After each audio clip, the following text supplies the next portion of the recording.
Umatensyong bagong dawis, may mainit na balita. Let's go! Ha! Woo! Woo! Woo! Yeah! Hey! Hey! Woo! Woo! Woo! Umaga pa lang sa bagong dawis, gising lahat kasi may nag-away na naman. Bahay hoy, bakit mo tinapakan halaman ko? Bahay hoy, bakit maingay aso mo? Speaker on, volume and head on, buong kanto nakarinig pati si Lord. Nanay sa bintana, ano na naman yan? Tatay sa labas ay nako, umpisa na naman. Walang referee, walang judge, pero meron kaming tetama na. Manong tama na, pero mas malakas pa yung ikaw ang may kasalan.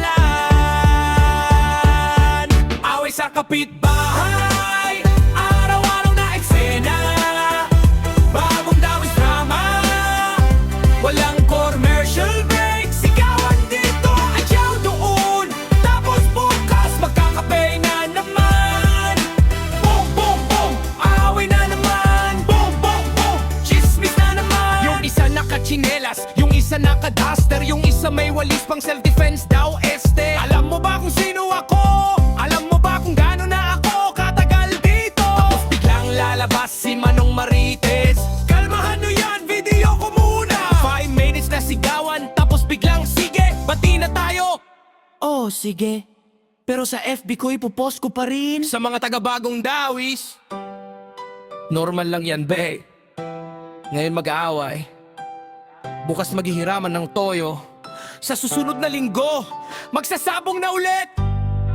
Yan ang tunay na kapitbahayan.